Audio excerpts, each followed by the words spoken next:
সুপ্রিয় দর্শক, আসসালামু আলাইকুম। নিউজ 24 এর দুপুরের সংবাদে আপনাদেরকে স্বাগতম। প্রথমেই জানিয়ে দিচ্ছি সংবাদ শিরোনাম। সাগরে 10 ট্রলারে ডাকাতি, আহত অর্ধ শতাধিক জেলে। পুলিশকে পিটিয়ে ছাত্রলীগ নেতা সহ 2 আসামি ছিনতাই। সারা দেশে সেনা অভিযানে 7 দিনে গ্রেফতার 608। নোয়াখালীতে বিএনপির এক পক্ষের মানববন্ধনে অপর পক্ষের বাধা, সংঘর্ষ, আহত 15। হাসিনা সহ গণহত্যাকারীদের বিচারে কোনো ছাড় দেয়া যাবে না, দ্রুত নির্বাচন দাবি। এতক্ষণ শুনছিলেন সংবাদ শিরোনাম। পুরো খবর পেতে ভিডিওটি শেষ পর্যন্ত দেখুন। সর্বশেষ সংবাদ পেতে চ্যানেলটি সাবস্ক্রাইব করুন। এবার বিস্তারিত। সাগরে 10 ট্রলারে ডাকাতি, আহত অর্ধ শতাধিক জেলে। বঙ্গোপসাগরের গভীরে মাছ ধরার সময় ভয়াবহ ডাকাতির শিকার হয়েছেন 10টি ট্রলারের জেলেরা। গত বুধবার গভীর রাতে বরগুনার পাথরঘাটা উপকূল থেকে প্রায় 120 কিলোমিটার দক্ষিণ পূর্বে বড় বাইজদা এলাকায় এই ঘটনা ঘটে। সশস্ত্র ডাকাতরা অন্তত 10টি মাছ ধরার ট্রলার ঘিরে জেলেদের উপর হামলা চালায়। এতে গুলিবিদ্ধ সহ অর্ধ শতাধিক জেলে আহত হন, যাদের মধ্যে বেশ কয়েকজনের অবস্থা আশঙ্কাজনক। ডাকাতরা মাছ, জাল, মোবাইল ফোন ও নগদ অর্থ লুটে নেয়। এই ঘটনায় উপকূলীয় এলাকায় আতঙ্ক ছড়িয়ে পড়ে। ঘটনার পর কোস্টগার্ড ও নৌ পুলিশের যৌথ অভিযানে জলদস্যুদের গ্রেফতারে কাজ চালাচ্ছে। জানা গেছে, বুধবার গভীর রাতে পাথরঘাটা থেকে 120 কিলোমিটার দক্ষিণ পূর্বে বড় বাইজদা এলাকায় মাছ শিকার করছিলেন জেলেরা। এ সময় সশস্ত্র জলদস্যুরা 3টি ট্রলার নিয়ে তাদের ঘিরে ফেলে। জেলেরা বাধা দিলে ডাকাতরা গুলি ছোড়ে। এছাড়াও পাথরঘাটার সগির কোম্পানির মালিকানাধীন এফবি তারেক, এফবি তুফান, নূর মোহাম্মদের মালিকানাধীন এফবি রাজু ও সেলিম চৌধুরীর মালিকানাধীন এফবি মা সহ আরো 9টি ট্রলারে হামলা করে জলদস্যুরা। তারা জেলেদের পিটিয়ে ও কুপিয়ে জ্বালানি রসদ সহ শিকার করা মাছ ও জাল, রশি সহ ট্রলারে যা পেয়েছে সব নিয়ে গেছে। আহত জেলেদের চিকিৎসা দেওয়া হচ্ছে। পাথরঘাটা উপজেলা স্বাস্থ্য কমপ্লেক্সের চিকিৎসক রাফিউল ইসলাম বলেন, আমাদের এখানে এখন পর্যন্ত 13 জন চিকিৎসা নিয়েছেন। এর মধ্যে একজন গুলিতে আহত হয়েছেন। 2 জনের অবস্থা গুরুতর হওয়ায় তাদের বরিশাল শেরেবাংলা মেডিকেল কলেজ হাসপাতালে পাঠানো হয়েছে। বাকি 11 জন প্রাথমিক চিকিৎসা নিয়ে বাড়ি ফিরেছেন। পুলিশকে পিটিয়ে ছাত্রলীগ নেতা সহ 2 আসামি ছিনতাই। ইয়াবা সহ আটকের পর পুলিশকে পিটিয়ে এক ছাত্রলীগ নেতা সহ 2 জনকে ছিনিয়ে নিয়ে গেছে দুর্বৃত্তরা। এ সময় ওই 2 আসামি হাতকড়া পরা অবস্থায় ছিল। হামলায় আহত হয়েছেন 4 পুলিশ সদস্য। বৃহস্পতিবার সন্ধ্যা 7টার দিকে কালকিনি পৌরসভার মাছবাজার এলাকায় এ ঘটনা ঘটে। এর আগে কালকিনির বড় ব্রিজ এলাকা থেকে পুলিশের হাতে গ্রেফতার হন কালকিনি পৌরসভার 2 নং ওয়ার্ডের ঠ্যাঙ্গামারা গ্রামের সিরাজ খানের ছেলে রাশেদুল খান ও একই এলাকার মোস্তফা সর্দারের ছেলে আলামিন সর্দার। এর মধ্যে আলামিন কালকিনি পৌরসভার 2 নং ওয়ার্ডের ছাত্রলীগের সভাপতি ও রাশেদুল খান কালকিনি উপজেলা ছাত্রলীগের সভাপতি বাকামিন খানের বড় ভাই। এই 2 যুবকের বিরুদ্ধে মাদক ও বিস্ফোরক দ্রব্য আইন সহ 6টি মামলা রয়েছে বলে জানা গেছে। আহত পুলিশ সদস্যরা হলেন কালকিনি থানার উপপরিদর্শক আবুল বাশার, অতিরিক্ত উপপরিদর্শক সোহেল রানা, কাজী স্বপন ও আতিকুল ইসলাম।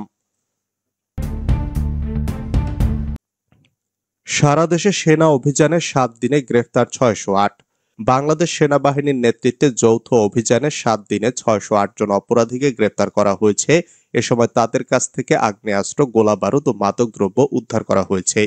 অভিযানের পাশাপাশি ঈদযাত্রা নির্বিঘ্ন ও স্বস্তিদায়ক করতে টার্মিনাল ও স্টেশনগুলোতে টহল, সচেতনতামূলক মাইকিং, কালোবাজারি রোধ ও টিকিটের সুষ্ঠু বন্টন নিশ্চিত করেছে সেনাবাহিনী। বৃহস্পতিবার আন্তঃবাহিনী জনসংযোগ পরিদপ্তরের পাঠানো এক বিজ্ঞপ্তিতে এসব তথ্য জানানো হয়েছে।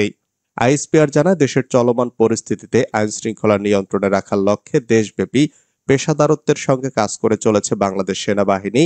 এরই ধারাবাহিকতায় গত 3 এপ্রিল থেকে 9 এপ্রিল পর্যন্ত বাংলাদেশ সেনাবাহিনীর বিভিন্ন পদাতিক ডিভিশন ও স্বতন্ত্র ব্রিগেডের অধীনস্থ ইউনিট কর্তৃক অন্যান্য আইনশৃঙ্খলা রক্ষাকারী বাহিনীর সমন্বয়ে রাজধানী সহ দেশের বিভিন্ন এলাকায় বেশ কিছু যৌথ অভিযান পরিচালনা করা হয়। নোয়াখালীতে বিএনপির এক পক্ষের মানববন্ধনে অপর পক্ষের বাধা, সংঘর্ষ, আহত 15। নোয়াখালীর জেলা শহর মাইজদীতে বিএনপির এক পক্ষের মানববন্ধনে অপর একটি পক্ষ বাধা দিলে দুপক্ষের মধ্যে সংঘর্ষের ঘটনা ঘটে।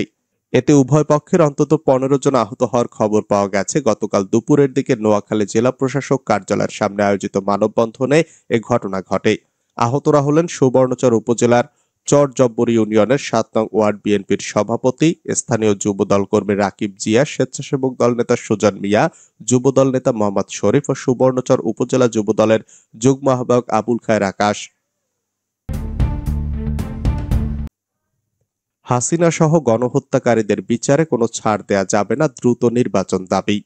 পতিত স্বৈরাচার ও তার দোসর সহ সকল গণহত্যাকারীদের বিচারে কোনো ছাড় দেয়া যাবে না বলে মন্তব্য করেছেন বিএনপির স্থায়ী কমিটির সদস্য ও চেয়ারপারসনের ব্যক্তিগত চিকিৎসক professor doctor AZ M Zahid Hossain.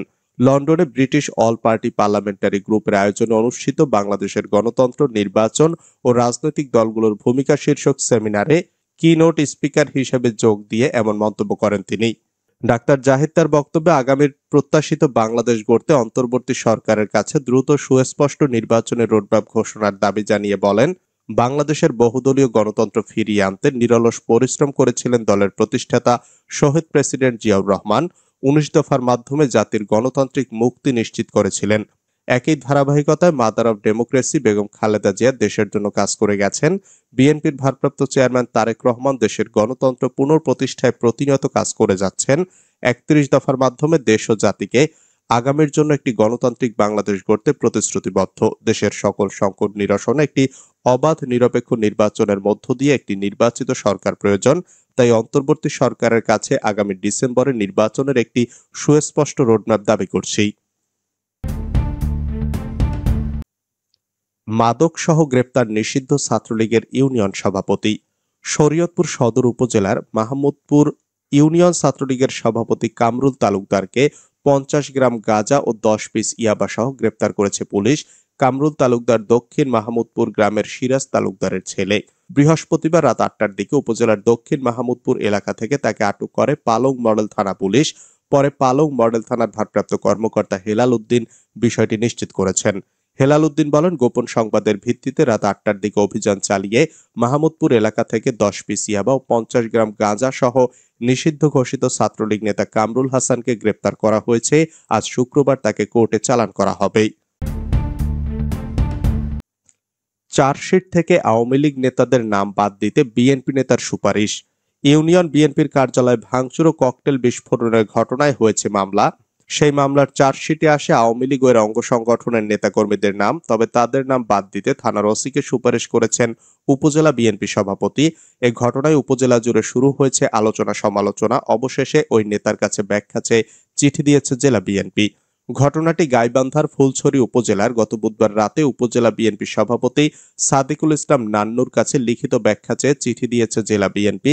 আগামী 7 দিনের মধ্যে জেলা দলীয় কার্যালয়ে সশরীরে উপস্থিত হয়ে লিখিত ব্যাখ্যা দেওয়ার জন্য বলা হয়েছে ওই বিএনপির নেতাকে।